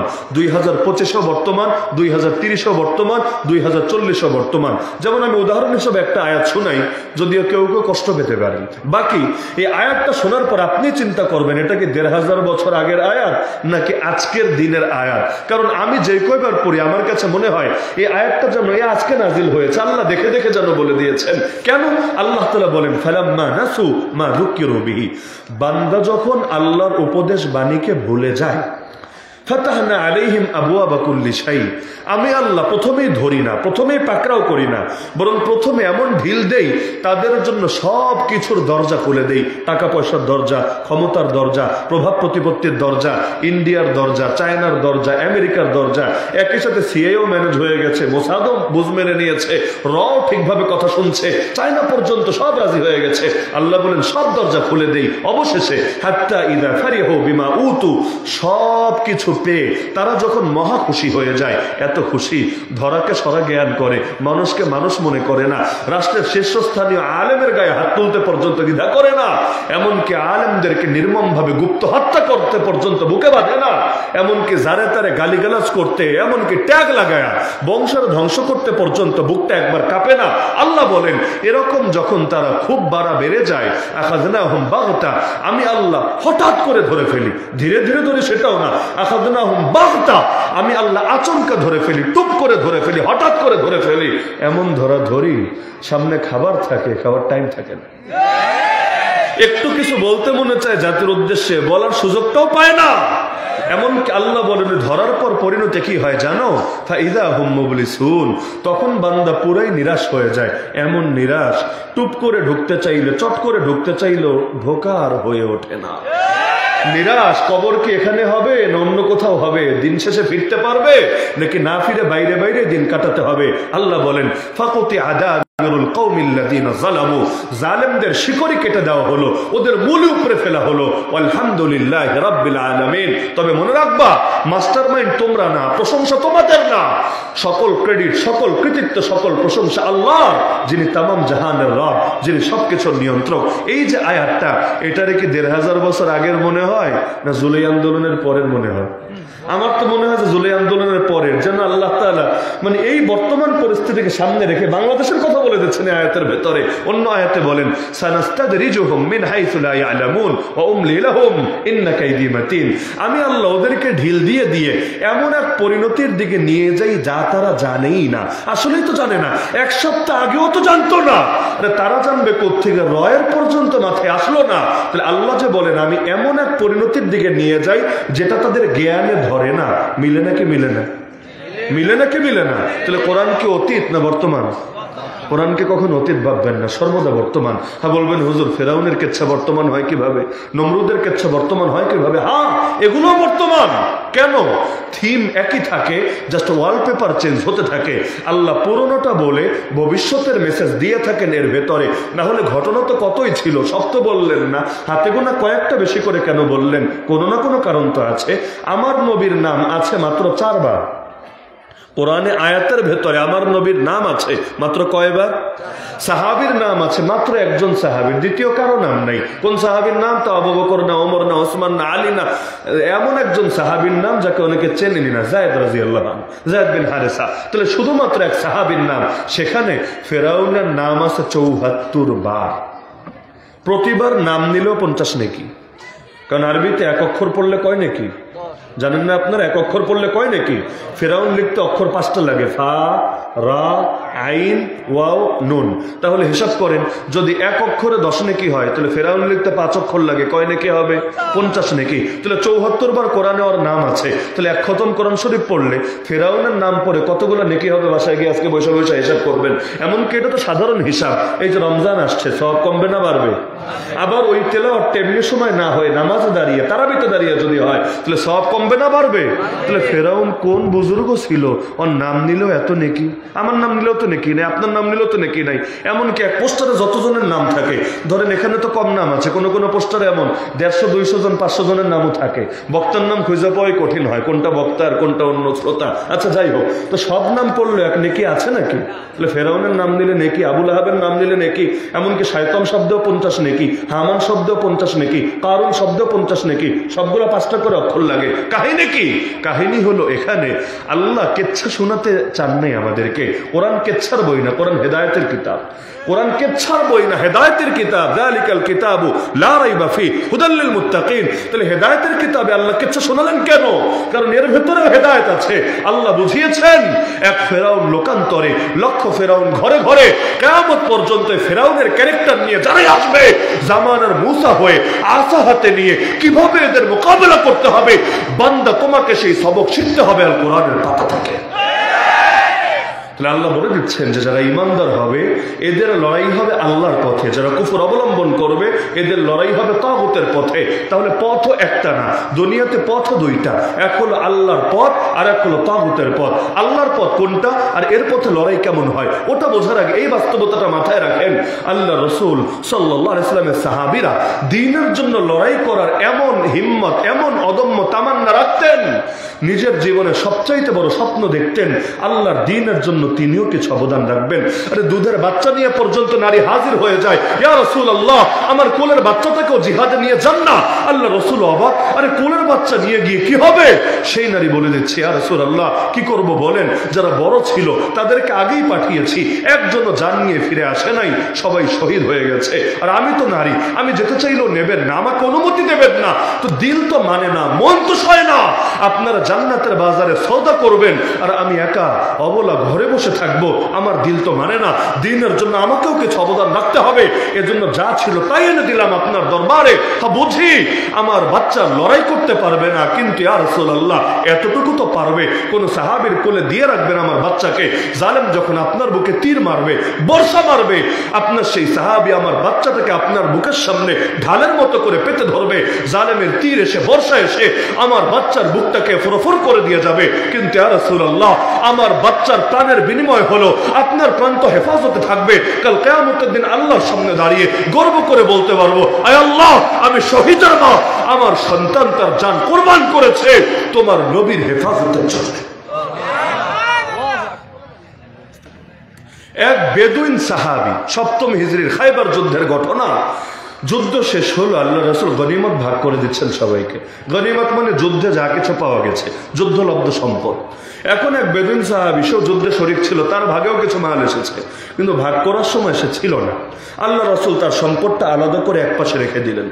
পরে যখন তাকে দেখলেন, তাকে ডেকে বললেন, এই যে এটা তোমার ভাগের সম্পদ, তুমি নিয়ে যাও। সেই সাহাবী হাসতে শুরু করলো। আল্লাহ রাসূল অবাক, সাহাবীরা অবাক। ওর ভাগের মাল নিতে বলেছিল, নিয়ে যাবে, শেষ। এখানে হাসির কি হলো? এটাকে হাসির কথা নাকি? কিন্তু সে হাসছে। নবী বললেন, কি ব্যাপার, তুমি হাসছো কেন? সে হেসে হেসে বলে, ইয়া রাসূলুল্লাহ, আমি কি মালের জন্য আপনার সাথে জিহাদে এসেছি? মালের জন্য তো কেউ আসে না, কারণ জিহাদের ময়দানে মাল পাবে এর কোনো গ্যারান্টিও নেই, জানও যেতে পারে। মাল পাবে দূরের কথা, জানও যেতে পারে। শাহাদাত হ্যায় মাতলুব ও মকসুদ মুমিন, না মালে গনিমত না কিশওয়ার কুশাই, ফনা ফিল্লাহ কি তেহ মে বকা কা রাজ মুজমর হ্যায়, জিসে মরনা नहीं आता उसे जीना नहीं आता। তো কেউ মালের জন্য আসে নাই। তো আল্লাহ রাসূল তাকে দুষ্টুমি করে জিজ্ঞাসা করলেন, আচ্ছা কি জন্য এসেছো? সে নিজের গলাটা দেখালো, ইয়া রাসূলুল্লাহ, এই যে আমার গলা দেখতে পাচ্ছেন, এই গলার ঠিক এই জায়গায় জালেমের একটা তীর এসে ঢুকবে, আমার এখান থেকে দরদর করে রক্ত গড়িয়ে পড়বে, আমি ছটফট করতে করতে শহীদ হয়ে যাব। আপনি তো বলেছেন যার মরণ হবে যেভাবে তার হাসরও হবে সেভাবে। এজন্য শহীদকে কিন্তু গোসল দেওয়া হয় না, শহীদকে গোসল দেওয়া হয় না, ওই রক্তমাখা অবস্থায় তাকে শুয়ে দেওয়া হয় তার কবরের ভেতরে। কেন? কিয়ামতের দিন সে অবস্থায় দাঁড়াবে আল্লাহর সামনে, তখনও তার গা থেকে দরদর রক্ত গড়িয়ে পড়তে থাকবে। নবী বলেন, সেই রক্তের রং দুনিয়ার রক্তের মতোই হবে, তবে ঘ্রাণ হবে মিশক আম্বরের মতো। ইয়া রাসূলুল্লাহ, আমি কাটা গলা নিয়ে যখন আল্লাহর সামনে দাঁড়াবো, তখনও তো রক্ত বের হতে থাকবে, কিন্তু রক্ত থেকে ঘ্রাণ ছুটবে। আল্লাহ তো অবশ্যই আমাকে জিজ্ঞাসা করবে, কিরে বান্দা, তোর গলাটা ফুটা কেন? এখান থেকে রক্ত বের হচ্ছে কেন? আমি আল্লাহকে বলবো, আল্লাহ, কেবলমাত্র তোমার জন্য তোমার নবীর ডাকে জিহাদে নেমেছিলাম। আমার নিজস্ব কোনো স্বার্থ ছিল না, আমার কোনো চাওয়া ছিল না। দ্বীনের জন্য অবদান রাখতে আমি ময়দানে নেমে এসেছিলাম, কিন্তু এই জালেমরা আমাকে বাঁচতে দেয় নাই, আমার গায়ে আঘাত এনেছে। এই দেখেন আল্লাহ, এখনো পর্যন্ত এর চিহ্ন আমার শরীরের মধ্যে দেখা যাচ্ছে। আল্লাহ, আপনার দ্বীনের জন্য দুনিয়া একবার কষ্ট পেয়েছি, আপনি জাহান্নামে ফেলে দ্বিতীয়বার কষ্ট দিয়েন না। কষ্ট যেহেতু একবার পেয়ে গেছি, এই উসিলায় মাফ করে দেন, আমাকে জান্নাত দিয়ে দেন। আল্লাহ তখন আমার ব্যাপারে বলবে, ঠিক আছে ফেরেশতারা, যাও, আমার এই বান্দারে আমি মাফ করে দিলাম, তোমরা জান্নাতে নিয়ে নাও। ইয়া রাসূলুল্লাহ, এই শব্দ নিয়ে আমি লড়াই এসেছি, আমার দ্বিতীয় কোনো চাওয়া পাওয়া নাই। আল্লাহ রাসূল অবাক হলেন, সাহাবীরা অবাক হলেন। পরে যখন আবার যুদ্ধ শুরু হলো, যুদ্ধ শেষে সবগুলো লাশ একটা একটা করে সামনে আনা হলো। সব সাহাবী অবাক হয়ে লক্ষ্য করলো, এই যে আল্লাহ রাসূলের এই বেদুইন সাহাবী, গ্রাম্য সাধারণ সাহাবী, গলা ঠিক যেই জায়গায় দেখিয়েছিল 1 ইঞ্চি এদিক সেদিক হয় নাই, ঠিক ওই জায়গায় জালেমের তীর ঢুকে আল্লাহর বান্দা শহীদ হওয়ার সৌভাগ্য লাভ করেছিল। নবী বলেন, ইন্না মিন ইবাদিল্লাহ মান লাউ আকসামা আলাল্লাহি লা আবাররা। আল্লাহর কিছু বান্দা এমন আছে, আল্লাহর নামে কসম করে যখন কোনো কথা বলে, আল্লাহ নিজে তাদের কসমের লাজ রক্ষা করে। নাবালেগ বাচ্চা পর্যন্ত ছটফট করে, সেও যাবে ময়দানে দ্বীনের জন্য কিছু অবদান রাখবে বলে। যখন দেখে নবী কোনোভাবে অনুমতি দেয় না, অবশেষে কৌশল বের করে, ইয়া রাসূলুল্লাহ, যদিও বয়স কম, আমি নাবালেগ, কিন্তু যুদ্ধের ময়দানে তো বয়স দরকার না, শক্তি দরকার। আমার এলাকার ওই ছেলেটাকে নিয়েছেন, বয়সে বড় হতে পারে, শক্তিতে আমার চাইতে বেশি না, একটাবার ওর সাথে লড়াই করার সুযোগ করে দেন না। যদি হেরে যাই দ্বিতীয়বার রিকোয়েস্ট করব না, যদি জিতে যাই আমাকে কেন একবার সুযোগ দিবেন না? আল্লাহ রাসূল বলেন, ঠিক আছে, তাহলে এক ধাপ হয়ে যাক। এখন কুস্তি খেলার আগে তো শুরুতে বুকটুক বুকে মিলায় নেয় না, কারণ তোরে ধপাস করে একটা আসার দিব, যদি আগে একটু বুকটুক না জড়ায় নেয় কেমন হয়? তো এখন সেই সাহাবী, ছোটটা আর বড়টা একসাথে মিলিত হয়েছে। আস্তে করে ছোটটা বড়টার কানে কানে বলছে, ভাই আমার, আল্লাহর জন্য কি একটাবার স্যাক্রিফাইস করা যায় না?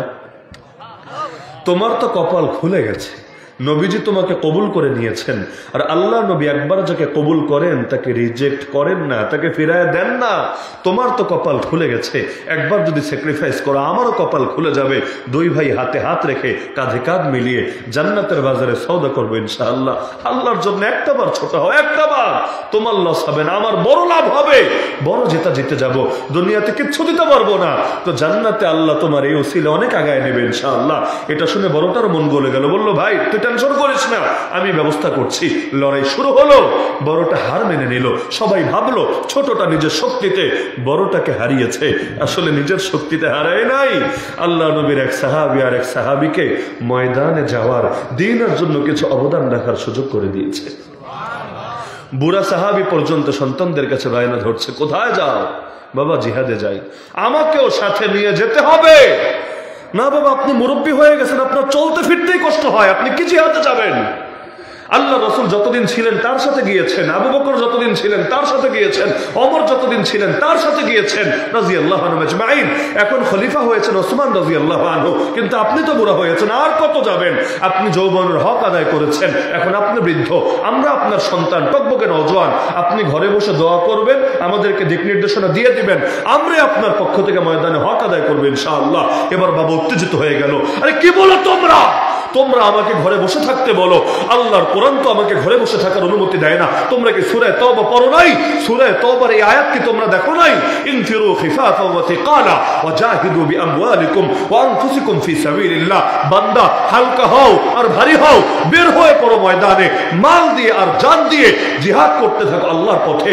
যতদিন যুবক ছিলাম শরীর হালকা ছিল, তখনও বের হয়েছি, এখন বুড়া হয়েছি, শরীর ভারী হয়েছে, তাতে কি? আল্লাহ তো বলেছে হালকা হলেও বের হতে, ভারী হলেও বের হতে।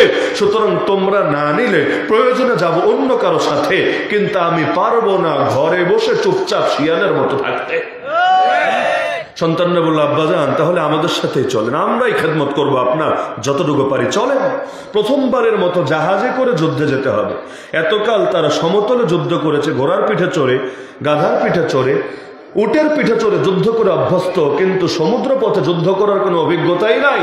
প্রথমবারের মতো জাহাজে উঠেছে। এই বুড়া বয়সে এই ধাক্কা সামাল দিতে পারলো না, অনভ্যস্ত এক দুনিয়া, এবং নতুন করে এখানে এসে কয়েকদিন যাওয়ার পর জাহাজের ভেতরে শেষ নিঃশ্বাস ত্যাগ করলো। সন্তানরা পেরেছেন, এখন কি হবে? সবাই মিলে জানাজা পড়ে দিল, কিন্তু এখন বাপরে দাফন করবে কোথায়? এটা সাগর, নদী না, চারদিকে পানি আর পানি, যতদূর চোখ যায় পানি, দাফন করবে কোথায়? ওই ব্যাকে আসা তো সম্ভব না, কারণ জিহাদে যাচ্ছে, তার বাপের জন্য কি এখন সবাই ফিরে আনবে? এটা তো সম্ভব না। কি করবে? আর কোন সন্তান পারবে নিজের বাপরে পানির ভেতর ছেড়ে দিতে? মাটিতে দাফন না করে মারা গিয়েছে, লাশটা পানির ভেতর, আপনি পারবেন? আপনার বুক মানবে এটা? তারা চিন্তা করলো, আচ্ছা তো লাশটা রেখে দেই, যেখানেই মাটি পাবো সেখানে দাফন করে দেব, যে কোনো দ্বীপ হোক, যে কোনো চর হোক। এখন খুঁজতে লাগলো, একদিন গেল পায় না, দুদিন, 3 দিন পায় না, যেতে যেতে 7 দিন, তাও পায় না। 10 দিনের মাথায় গিয়ে একটা দ্বীপ পেল, তো লাশটা এক কোনায় নিয়ে রেখে দিয়েছে। তাদের ধারণা ছিল এবার লাশের কাছে গেলেই বিকট দুর্গন্ধ বের হবে, আর কাছে গেলে দেখবে হয়তো পচে গিয়েছে, গলতে শুরু করেছে, কারণ 10 দিন কম কথা না, একটা লাশ পচতে কয়দিন লাগে? আর ফ্রিজিং এর ব্যবস্থা নাই, বরফ দিয়ে রাখার ব্যবস্থা নাই। কিন্তু যেই মাত্র কাছে গেল, তারা অনুভব করছে এমন এক ঘ্রাণ পাচ্ছে, যেরকম ঘ্রাণ জীবনে কখনো শুকে নাই। এরপর কাছে গিয়ে দেখে লাশ পচবে দূরের কথা, গলবে দূরের কথা, এখনো চেহারার ভেতর এমন মৃদু এক ধরনের হাসি লেগে আছে, দেখলে মনে হচ্ছে যেন মরে নাই, ঘুমিয়ে কোনো স্বপ্ন দেখছে।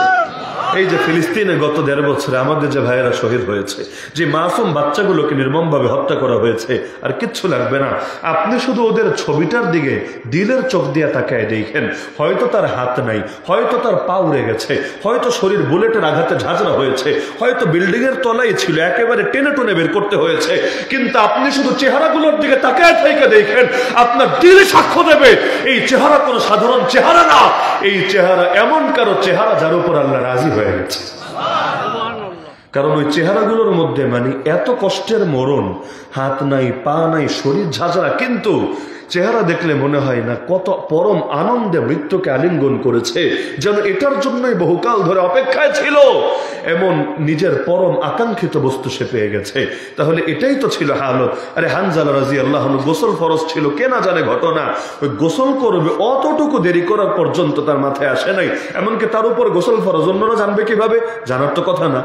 রাতের বেলাও মেলামেশা হয় নাই, তাহলে তো ফজরের সময় গোসল হয়ে যেত অটো, ফজরের পর মেলামেশা, এরপর ডাক এসেছে ময়দানে ময়দানে চলে গিয়েছে, কিন্তু তিনি শহীদ হওয়ার আগেই তার স্ত্রী 4 জন লোক মারফত নবীর কাছে খবর পৌঁছে দিয়েছে, ইয়া রাসূলুল্লাহ, আমার স্বামীর শাহাদাতের পর একটু গোসলের ব্যবস্থা করে দিয়েন, তার জিম্মায় গোসল বাকি আছে, সে এটা করার সময় পায় নাই, এই পরিমাণ তাড়াহুড়া এসে বের হয়েছে। তো যুদ্ধের সময় তো চরম ব্যস্ততায় তাদের এটা নিয়ে অত চিন্তা করার সময় হয় নাই। যুদ্ধ শেষে তো নবী জানালেন আমার হানজালাকে ফেরেশতারা আসমানে নিয়ে গিয়ে গোসল দিয়ে এনেছে। তো সবার ভেতরে কৌতূহল আসলো, সব ঠিক আছে বুঝলাম, কিন্তু স্ত্রী আগে টের পেল কিভাবে? স্বামী জিন্দা থাকতেই শহীদ হওয়ার পর যত নবী গোসল দেয়, স্ত্রী বুঝলো কিভাবে? খবর পাঠালো তার বাসায় যে আপনি কিভাবে জানলেন, কিভাবে বুঝলেন আপনার স্বামী শহীদ হবে? তিনি বললেন, রাতে যখন ঘুমাচ্ছিলাম হঠাৎ করে স্বপ্নে দেখলাম আমার চোখের সামনে আসমানের দরজা খুলে গেছে, আমার স্বামী হানজালা পাখির মতো করে উড়ে উড়ে সেই দরজার ভেতর দিয়ে প্রবেশ করেছে। যেই মাত্র প্রবেশ করেছে এর পরক্ষণে দরজা আবার লেগে গেছে। এটা দেখে আমার বুঝতে আর বাকি নাই, স্বপ্ন শরীয়তের দলিল, এর দ্বারা হালাল হারাম কিছু হয় না, কিন্তু হাদিসে আছে স্বপ্ন সুসংবাদবাহী এবং এর দ্বারা আল্লাহ গায়েবের অনেক বিষয় বান্দাকে অবগত করে। তাহলে এটা দেখে তিনি বুঝে ফেলেছেন যে যেহেতু পাখি হয়ে উড়ে গেছে আর আল্লাহ তাআলা শহীদকে জান্নাতে সবুজ পাখিতে পরিণত করেন, তার মানে তার স্বামী হয়তো আর ফিরবে না। স্বামীকে একটাবারের জন্য স্বপ্নটা বলে নাই, যদি মনোবল কমে যায়, যদি অন্তরে দুর্বলতা আসে, কারণ আজই মরবে, যদি এই দুর্বলতার কারণে পিছিয়ে আসে। এমনকি যখন হানজালা বেরিয়ে যাচ্ছেন, ডাক এসেছে নবীর থেকে, হাইয়া আলাল জিহাদ। আমরা তো হাইয়া আলা সলাহ শুনলেই মসজিদে আসতে পারি না, আর হাইয়া আলাল জিহাদ শুনেছেন, ময়দানে ছুটে যেতে হবে। স্বামী উঠে দরজার দিকে আগাচ্ছেন, পেছন থেকে স্ত্রী ডাক দিল, স্বামী আমার।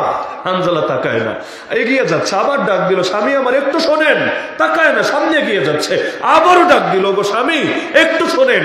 এবার দাঁড়িয়ে গেল, কিন্তু পেছনে না তাকিয়ে বলল, তোমার যা বলার বলে ফেলো, আমি হানজালা আর ফিরছি না। ময়দানে যাচ্ছে, যতই ডাকো পিছুটা আমার আসবে না। এখন পেছন থেকে তিনি জবাব দিলেন, আপনি আল্লাহ রাসূলের একজন সাহাবী নারী হতে পারি, আমিও তো একজন নগণ্য সাহাবী, আমি আপনাকে ফেরানোর জন্য ডাক দিচ্ছি না, আমি আপনার পিছুটানের কারণ হব না, আমি তো শুধু এই কথাটা বলার জন্য ডাক দিচ্ছি। স্বামী অন্তরটাকে শক্ত রাখবেন, হিম্মত আর সবরের সাথে লড়াই করবেন, আমাদের পরবর্তী মিলন হবে জান্নাতে ইনশাআল্লাহ। স্ত্রী যদি স্বামীকে এই কথা বলে দেয়, তার দিলের অবস্থা কেমন হবে, মনোবল কি পরিমাণ চাঙ্গা থাকবে। তাহলে পরবর্তীতে ওই যে স্বপ্নটা দেখেছে তো রাতে, এদিকে সকালে উঠে তিনি তো গিয়েছেন মদিনার মসজিদে, নবীজির পেছনে নামাজ পড়েছেন, স্ত্রীর দিল তো মানে না, স্বামীরা বলতেও পারে না। আরেকদিকে স্বামী যখন আসলো শেষবারের মতো, কারণ সেও বুঝতে পারছে হয়তো আর দেখা হবে না, শেষবারের মতো বলল, চলেন আমরা একটু কিছুক্ষণ কথা বলি। ওই পরবর্তীতে সেখানে মেলামেশা হলো এবং তার উপর গোসলটা ফরজ ছিল। তাহলে তাদের দিলের হিম্মতের কথা আপনি চিন্তা করেন, আর একবার নিজেকে সেই জায়গায় কল্পনা করেন, খেজুর খেতে কয় মিনিট লাগে, শুকনা খাবার, এটা পর্যন্ত শেষ করার সবর হয় নাই, বের হয়ে গেছেন ময়দানে। উহুদ পাহাড়ের পেছন থেকে জান্নাতের সুঘ্রাণ পর্যন্ত পেয়েছেন। কল্পনা করতে পারেন দুনিয়াতে বসে জান্নাতের সুঘ্রাণ, আর কোন সেই সুঘ্রাণ যেটা নাকে অনুভব করলেই মনে হয় এটা দুনিয়ার কোনো ঘ্রাণ হতেই পারে না, এটা আমার রবের পক্ষ থেকে আসা ঘ্রাণ। এমনকি এক সাহাবী, এই ঘটনা সবাই জানেন, যাকে ড্যাগের ভেতর ফেলে দেওয়া হবে, এমন ড্যাগ যেখানে তেলগুলো টকবক করে ফুটছে, কিছুক্ষণ আগে তার 2 জন সাথীকে ফেলে দেওয়া হয়েছে, এবার তাকেও ফেলা হবে। সেই সাহাবী কাঁদছেন, খ্রিস্টান বাচ্চা দেখছে, কিরে ওর চোখ থেকে পানি ঝরে কেন, কাঁদে কেন? এবার বললো, কিরে তোরা এত লোভ দেখালাম তাও খ্রিস্টান হলি না, এত মারলাম তাও ধর্ম পাল্টালি না, এখন কাঁদিস কেন? মৃত্যুকে সামনে থেকে দেখে ভয় পাচ্ছিস? ঠিক আছে বাদ দে, এখনো সময় আছে, মুহাম্মাদের ধর্ম ভুলে যা, খ্রিস্ট ধর্ম গ্রহণ করে নে, তোর মতো যোগ্য সেনাপতি আমার দলে আসলে আমার অনেক লাভ হবে, অনেক ফায়দা হবে, আমিও চাই না তোকে হাতছাড়া করতে। সেই সাহাবী এবার ইমানের বলে বলিয়ান হয়ে গর্জে উঠলেন, আরে জালেম, তুই কি ভেবেছিস আমি মৃত্যুর ভয় কাঁদি? আল্লাহর কসম, মুসলমান মৃত্যুর ভয় কাঁদে না। আমি তো কাছি আফসোসের কারণে একটা মাত্র প্রাণ আল্লাহর রাস্তায় কোরবান করতে পারছি। এত সামান্য পুঁজি নিয়ে হাসরের ময়দানে আল্লাহর সামনে দাঁড়াবো কোন মুখে? আল্লাহকে আমার এতটুকু পুঁজি কবুল করে আমাকে মাফ করবে, আমাকে জান্নাত দেবে, বড় ভয় লাগছে। আমার গায়ে যেই পরিমাণ পশম আছে, এই পরিমাণ প্রাণ যদি থাকতো আর প্রতিটা প্রাণ আল্লাহর রাস্তায় কোরবান করতে পারতাম, তাহলে না কিয়ামতের দিন বড় সড় পুঁজি নিয়ে দাঁড়াতে পারতাম। এখন তো আমার ভয় হচ্ছে আল্লাহ মাফ করবে কিনা, আল্লাহ আমার উপর রাজি হবে কিনা, আরে আমিও জান্নাতে যেতে পারবো কিনা, এই ভয়ে আমার চোখ থেকে পানি ঝরছে। তাহলে ভাবিস না মুসলমান মৃত্যুর ভয়ে কাঁদে। চিন্তা করেন, এক জীবন দিয়েও তৃপ্তি মেটে না, আর আমি আপনি যে কিছুই করতে পারলাম না দিনের জন্য, একটাবার আফসোসও আসে না। পার্থক্যটাই তো এখানে, না হলে এই কোরআনই তারা পড়েছেন, ভিন্ন কোরআন না। এই নামাজই তারা আদায় করেছেন, ভিন্ন নামাজ নেই। এই ইসলামই তারা প্র্যাকটিস করেছেন, ভিন্ন ইসলাম না। সব এক থাকার পরও কোথায় তারা, কোথায় আমরা, কোথায় তারা, কোথায় আমরা? পার্থক্য কোথায়? ভেতরের হালতে, বাহিরে না। পার্থক্য ভেতরের হালতে। ভেতরে হালতটাই তো পরিবর্তন করতে পারি না।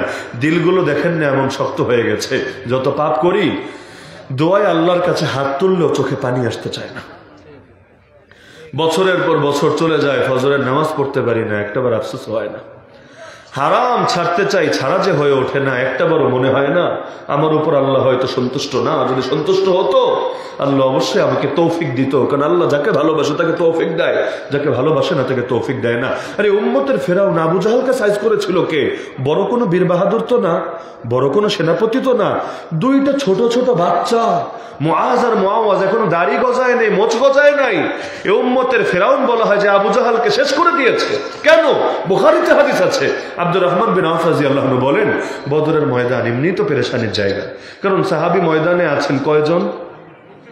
305 জন। 13 জন ময়দানে নাই, বাকি 8 জন অন্যান্য দায়িত্বে আছেন।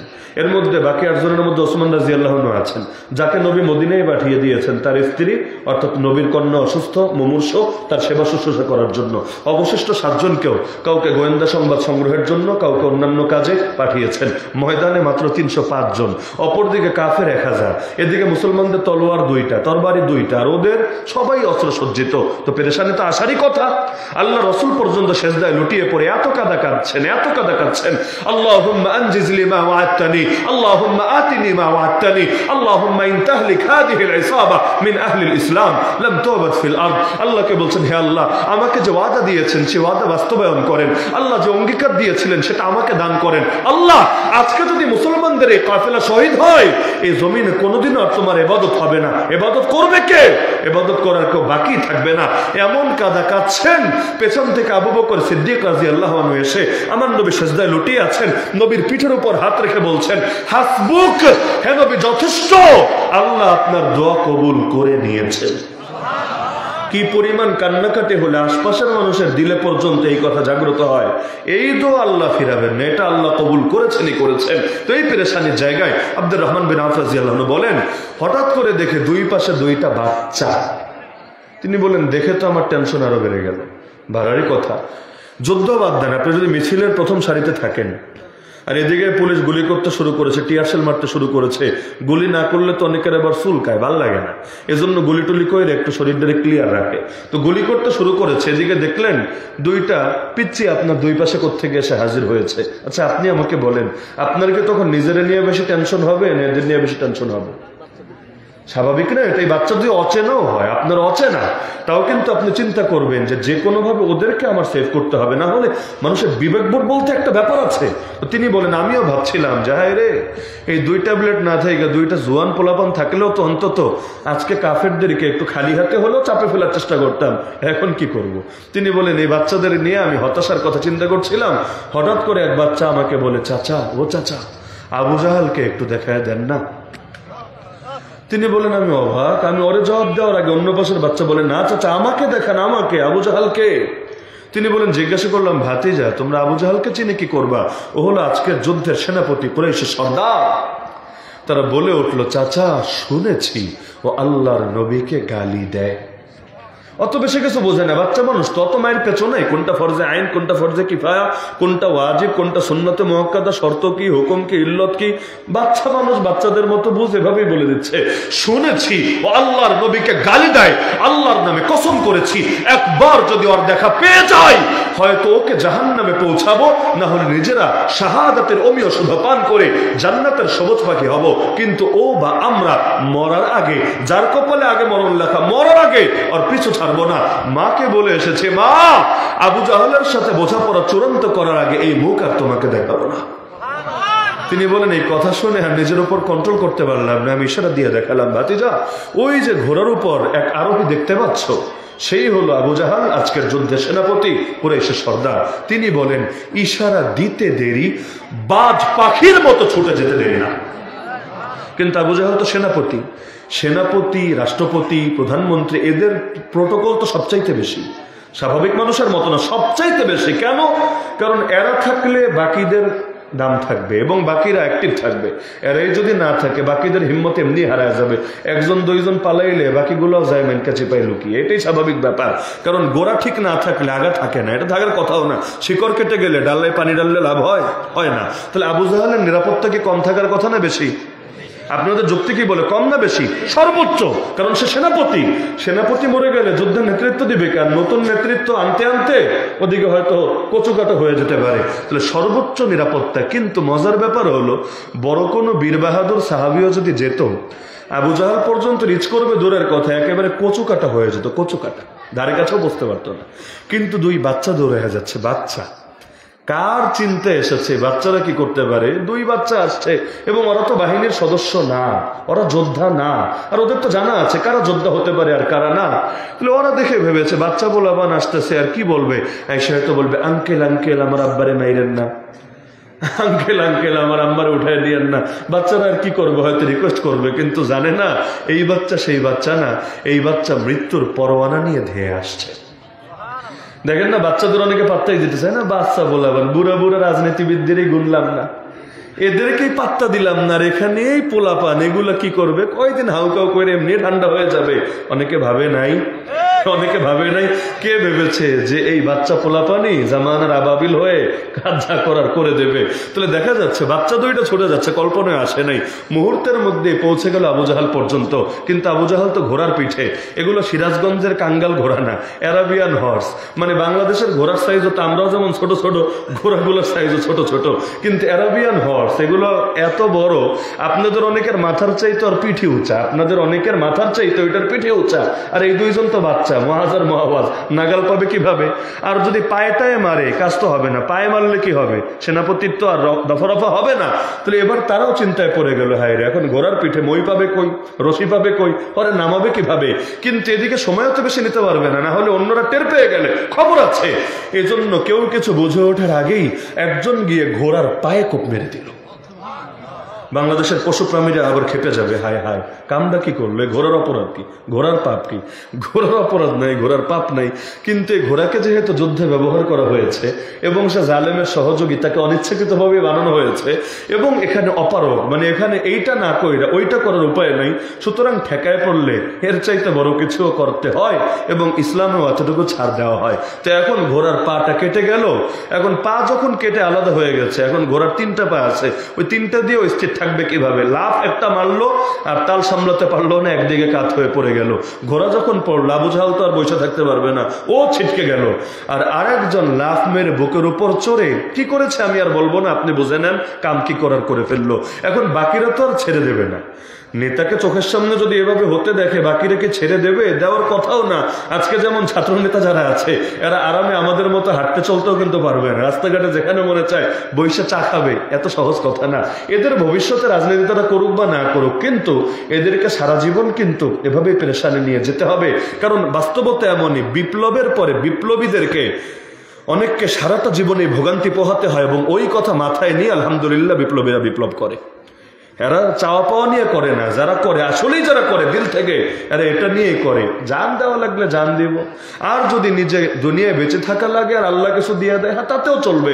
সব হালতের জন্য প্রস্তুত থাকে। তখন বাচ্চা দুইটারও তো ছেড়ে দেবে না। আঘাত শুরু করলো, একটা বাচ্চার হাতটা কেটে গেল, কিন্তু হাতটা কেটে শরীর থেকে আলাদা হলো না, হাড্ডিও কেটে গেছে, কিন্তু এদিকে চামড়া আর গোশতের সাথে অল্প একটু ঝুলছে, এভাবে হাতটা ঝুলছে। কিন্তু লড়াই তো থামানোর সুযোগ নাই, না হলে হাত গেছে কল্লাও যাবে। আর এক হাত দিয়ে লড়াই চালিয়ে যাচ্ছে, কিন্তু একদিকে হাত কেটে গেছে, দর দর রক্ত গড়িয়ে পড়ছে। তো রক্ত যেই পরিমাণ বের হয়, শরীরও কিন্তু ওই পরিমাণ দুর্বল হয়। একদিকে দুর্বল হয়ে যাচ্ছে, আর একদিকে কাটা হাত নিয়ে লড়াই করে কিভাবে? যেই কয়বার নড়ে, এই হাতটাও এভাবে নড়তে থাকে, তার খুব আনইজি লাগছে, ঝামেলা হচ্ছে, হওয়ারই কথা। আর কোনো একটা জায়গা যদি আপনার চামড়া ওঠে, দেখবেন টাচ লাগলে ভেতরে কলিজায় মোচড় দিয়ে ওঠে। তো যেই কয়বার হাত নড়ছে, কলিজায় মোচড় দিয়ে উঠছে এবং তার কাছে মনে হচ্ছে যেভাবে বেশিক্ষণ চলতে পারবে না, তার শক্তি নিঃশেষ হয়ে যাবে, মনোবল ঘাটতি দেখা দিবে।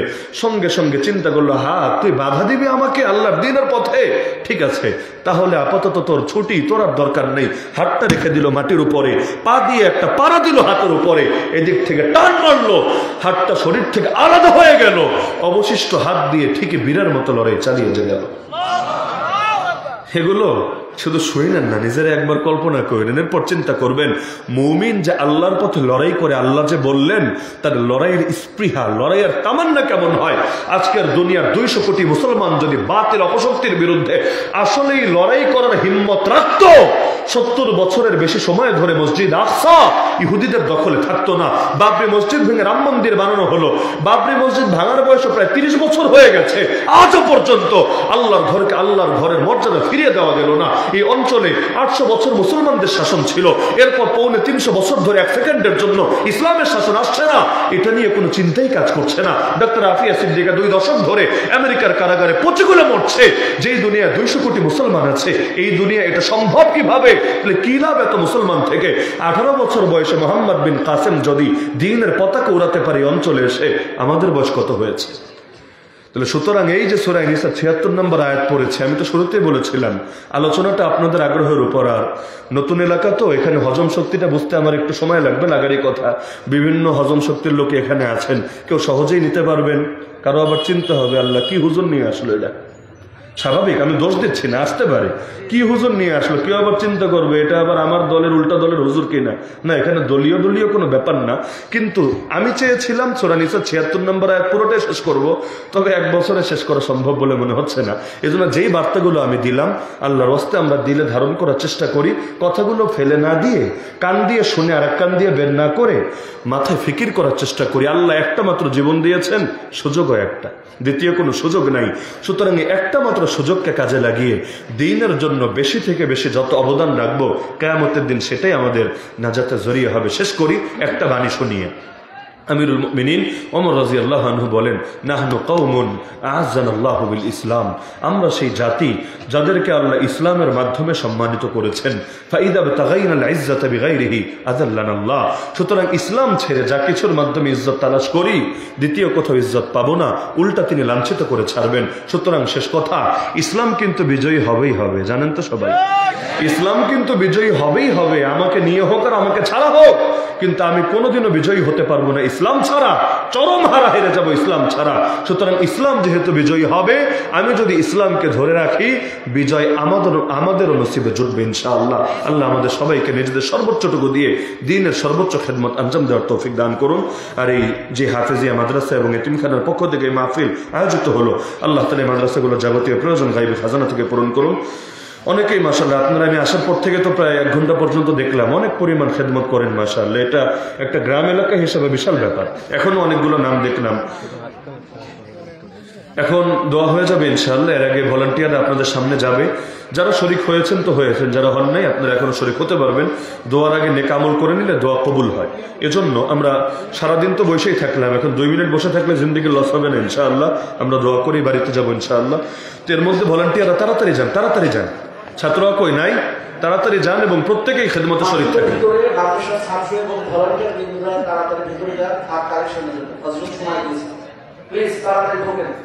আর প্রত্যেকেই শরীক থাকেন, আল্লাহ যাকে যেমন সমর্থ দিয়েছে।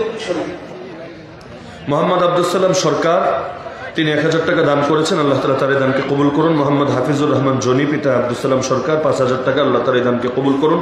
মোহাম্মদ সামিউল ইসলাম জুয়েল, 1000 টাকা, আল্লাহ তার দানকে কবুল করুন। মোহাম্মদ রফিকুল ইসলাম, বিশিষ্ট ব্যবসায়ী, 3000 টাকা, আল্লাহ তার দানকে কবুল করুন। মোহাম্মদ ভোলা, মা বাবার জন্য দোয়া চেয়েছেন, 500 টাকা, আল্লাহ তাআলা তার দানকে কবুল করুন। হৃদয়, মৃত মায়ের জন্য দোয়া চেয়েছেন, 1000 টাকা, আল্লাহ তার দান কবুল করুন। জাহাঙ্গীর দারোগা দোয়া চেয়েছেন, 2000 টাকা দান করেছেন, আল্লাহ তার দানকে কবুল করুন। মোহাম্মদ জিহাদ, মাশাআল্লাহ, নামে জিহাদ, নগদ 100 টাকা, আল্লাহ তার দানকে কবুল করুন। আপুর জন্য দোয়া চেয়েছেন। আয়ুব খা, মেয়ের জন্য দোয়া চেয়েছেন, 500 টাকা, আল্লাহর দান কবুল করুন। জহরুল মাস্টার, নগদ 500, বাকি 1500, আল্লাহ তার দানকে কবুল করুন। আব্দুল খালেক, 1 মণ ধান, আল্লাহ তার এই দানকে কবুল করুন। মোহাম্মদ মাসুম প্রবাসী, 5 বস্তা সিমেন্ট, আল্লাহ তার দানকে কবুল করুন। মোহাম্মদ জুয়েল মোল্লা, 1 মণ ধান, নগদ 200, আল্লাহ তার এই দানকে কবুল করুন। এক ভাই নগদ 1000 টাকা দান করেছেন। মোহাম্মদ আলামিন সরকার নগদ দান করেছেন, আল্লাহ তাআলা তার দানকে কবুল করুন। মোহাম্মদ বুলু, 100 টাকা, আল্লাহ তার দান কবুল করুন। মোহাম্মদ রিয়ান, 400, মোহাম্মদ রুহুল আমিন, 700, মোসাম্মদ মমতা খাতুন, বাবা মায়ের জন্য দোয়া চেয়ে, মোহাম্মদ রফিক হোসেন, 20 কেজি ধান, আল্লাহ সকলের দানগুলোকে কবুল করুন, আমিন। গোলাম সরকার, 500 টাকা, মোহাম্মদ সালাম, 500, 1 মণ ধান, আল্লাহ তাআলা তাদের দানগুলোকে কবুল করুন। সবাই দরুদ শরীফ পাঠ করুন। সম্মানিত উপস্থিতি, এখন দোয়া হবে হযরত মুসাফিরের দোয়া কবুল করেন। আপনারা সবাই বসুন, পাশে আমাদের কবরস্থানে আমাদের শুয়ে আছে আত্মীয়-স্বজন, মাতৃ জন্য দোয়া করবেন। সবাই বসুন। মাহফিলের সভাপতি সাহেব, প্রধান অতিথি এবং অন্যান্যরা বেশ মোটা অঙ্কেরও কিছু দান করেছেন, আলহামদুলিল্লাহ। আল্লাহ তাআলা জি আচ্ছা আচ্ছা আচ্ছা ওনারাও ইনশাআল্লাহ জানাবেন আপনাদেরকে কে কে পরিমাণ শরীক থাকবেন। সকলে ইনশাআল্লাহ সকলের খেদমতেই তো দিনের প্রতিষ্ঠানগুলো চলবে। মোহাম্মদ মোনাফ 1 মণ ধান আর 1000 টাকা নগদ। আল্লাহ তাআলা তার দানকে কবুল করুন। এগুলো কি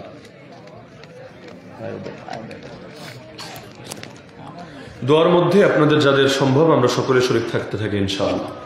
আলহামদুলিল্লাহি রাব্বিল আলামিন ওয়াসসালাতু ওয়াসসালামু আলা সাইয়্যিদিল মুরসালিন ওয়া আলা আলিহি ওয়া আসহাবিহি আজমাইন।